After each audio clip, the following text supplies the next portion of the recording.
Salut tout le monde, c'est l'investisseur, bienvenue dans cette toute nouvelle vidéo. Aujourd'hui, on va parler de la série Mascarade crépusculaire parce que ça y est, ça monte. Et attention à la montée des prix. Là, je pense que c'est la dernière ligne droite avant l'explosion.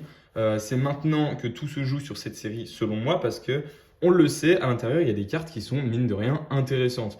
On a un Amphinobi, c'est la carte la plus intéressante de la série. Et c'est cette carte-là qui joue sur la valeur des boosters et de l'ETB notamment. Donc aujourd'hui dans cette vidéo, on va parler de la série Mascarade crépusculaire, pourquoi il faut l'acheter maintenant et tout de suite, et surtout c'est maintenant ou jamais, j'ai envie de dire. Donc c'est parti, on va parler de ça. Pour commencer, Mascarade crépusculaire, la série qui met Ogerpon en tête d'affiche sur l'ETB, sur les boosters également. Voilà, c'est pas les Pokémon les plus appréciés qui sont représentés sur les boosters. Donc, c'est pas non plus les boosters qui vont être le plus intéressant sur cette série. Mais l'ETB, en revanche, elle va être intéressante. Pourquoi? Parce que c'est, quoi qu'il arrive, on le sait, un objet de collection. Donc, l'ETB, intéressant d'investir dessus. Aujourd'hui, cette ETB, on peut la retrouver à 55 euros dans certains magasins. Je vous invite à faire le tour des magasins qui sont autour de chez vous. Il y en a encore quelques-unes dans les boutiques indépendantes, plus particulièrement. Dans les grands supermarchés tels que Carrefour, Auchan, tout ça, j'en ai pas vu tant que ça. J'en ai même pas vu du tout pour être honnête. Donc les petites boutiques indépendantes, elles en ont encore quelques-unes à 55, 60 euros des fois. 60 c'est un petit peu... Bon, 55 ça va. C'est le prix parfait en fait, 55 euros. Et pourquoi je vous dis que ça y est, les gens ont compris? Parce que sur Vinted, sur eBay, on commence à avoir des ventes réussies à 65, 70 euros. Les prix ne font que grimper.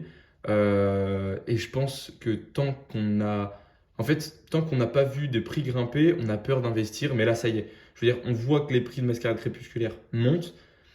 Au pire, ils redescendront à 55. Mais là, c'est bon, c'est monté. N'hésitez pas, on en trouve encore à 55. C'est quelque part de l'investissement aussi, même si les prix sont déjà montés. C'est pas du scalping. Le scalping, ça se fait dès le début. C'est un investissement, on l'achète maintenant et on le revendra quand elle sera à 100, 130, 120 peut-être. Voilà, je ne sais pas dans quel but vous voulez acheter et revendre. Mais voilà, aujourd'hui c'est encore le bon moment pour investir sur cette série. On la trouve encore en magasin, on la trouve des fois sur des sites en ligne, 55 euros. On voit qu'elle se vend à 65, c'est-à-dire que les gens ils se disent, mince, on a moins autour de chez nous, on en voit moins, on n'en trouve plus dans les magasins. Donc ça y est, ils commencent un petit peu à s'inquiéter, à se dire finalement cette série, moi je l'aimais bien, il y avait des petits Pokémon sympas. Le Amphinobi, je l'ai pas eu, j'aimerais bien peut-être l'avoir plus tard, donc il me la faut. Et plus les gens vont attendre, plus les prix vont monter, et nous ça va nous intéresser en tant qu'investisseurs. C'est là que cette série est intéressante, c'est parce que plus tard, en fait, il y a une carte dans cette série qui fait que les gens auront peut-être envie de l'ouvrir. Je veux dire, au box break, c'est important que dans une série, il y ait une carte qui vale quelque chose. Ça crée un petit peu une forme de... Un peu comme un ticket à gratter. Vous voyez, il y a toujours un gain maximum à avoir. Et ce gain, c'est celui-là qu'on a envie d'avoir quelque part. Mais on ne l'a pas forcément, mais c'est le jeu. Et bien là, c'est pareil pour Mascarade crépusculaire. Il y a une carte dans cette série qui est hyper intéressante. On ne l'aura pas forcément, mais c'est le jeu. Et du coup, voilà, c'est pour ça que cette série, pour moi, elle a tout intérêt à monter. L'investissement, il est possible, encore une fois, très facilement. Elle est pas chère, on en voit partout. Et maintenant, voilà, c'est ce genre d'items, les ETB, c'est toujours des items qui vont être intéressants à l'investissement parce que ça ne fait que monter. Et maintenant, on va donner un petit ordre d'idée. Si on la vend à 70 aujourd'hui et qu'on l'achète à 55, donc ça nous fait un plus 15 euros par ETB. Si on en achète 10, on est à 150 déjà rien qu'aujourd'hui. À l'heure actuelle, on est déjà à 150 euros de plus sur 10 ETB achetés. Donc voilà, le calcul est vite fait. L'investissement là, il est nécessaire, il est primordial, il est là, il est présent, il est devant nous. C'est un investissement qui va être simple à faire. Et voilà. Je ne dis pas qu'elle va atteindre les sommets. Ça, c'est sûr et certain qu'elle n'atteindra pas du étincelle déferlante. Je suis d'accord. Mais c'est ce genre de séries qui sont simples à obtenir et qui sont tout aussi simples quelque part à revendre. Je m'explique. Par exemple, Fable Nébuleuse, c'est très simple d'investir dessus parce qu'on les trouve à moins que le prix du marché. On les trouve à 55 euros. Voilà, Ouais, c'est le prix classique, entre guillemets, même si pour Fable Nebuleuse, c'est déjà un petit peu cher. Mais ce genre de TB, eh ben, en fait, on va les trouver à 55, mais les gens les achètent aussi pour de l'ouverture. Fable Nébuleuse, un petit peu moins. L'investissement sur Fable Nébuleuse, ça va être plus compliqué à revendre derrière, parce qu'il y aura moins de demandes, en fait.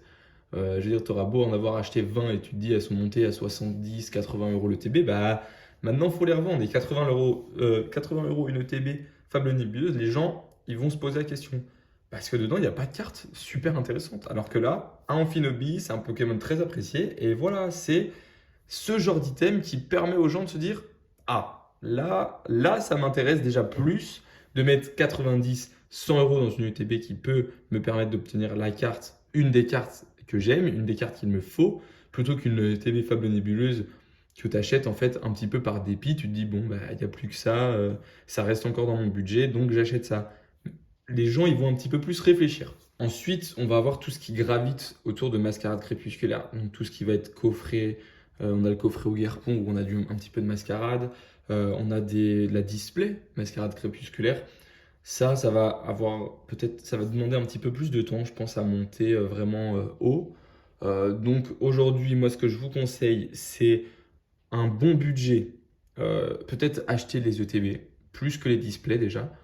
Le TB, on le sait, c'est un item un petit peu, entre guillemets, sûr dans l'investissement. Pour les moins bons, enfin les moins gros budgets, on va partir, je pense, sur du booster. Parce que le booster, quelque part, en fait, les Pokémon ne sont pas forcément hyper intéressants, mais les gens, ils t'achètent ça un peu voilà, comme un ticket à gratter. Tu achètes, si tu as la carte que tu veux dedans, bah, c'est le gros lot. Si tu as pas ce que tu veux, tant pis, mais c'est juste un petit booster. Ça va pas te ruiner d'en acheter un. Et donc, voilà, les gens auront aussi la possibilité d'acheter ces boosters.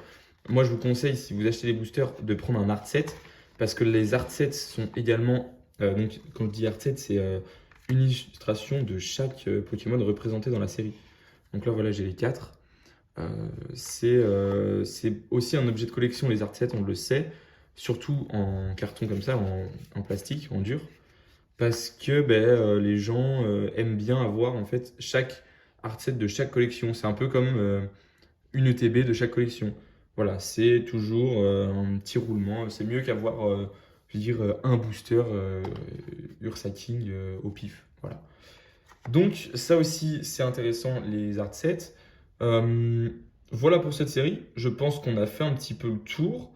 C'était juste pour vous prévenir que ça y est, ça monte. Donc achetez cette série impérativement si vous souhaitez investir. C'est maintenant que ça se passe.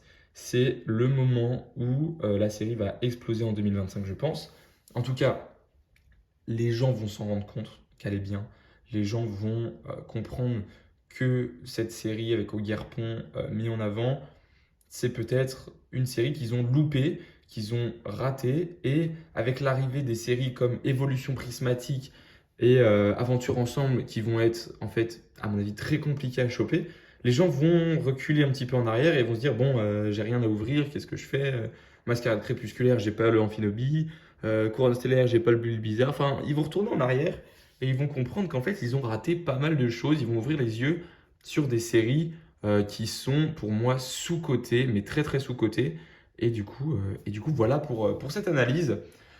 Je vous ferai une vidéo analyse de marché complète sur le PC où on ira regarder un petit peu les cartes par série et les tarifs de chaque ETB, de chaque booster, ou peut-être juste les ETB parce que c'est vrai que c'est ce qui est le plus intéressant.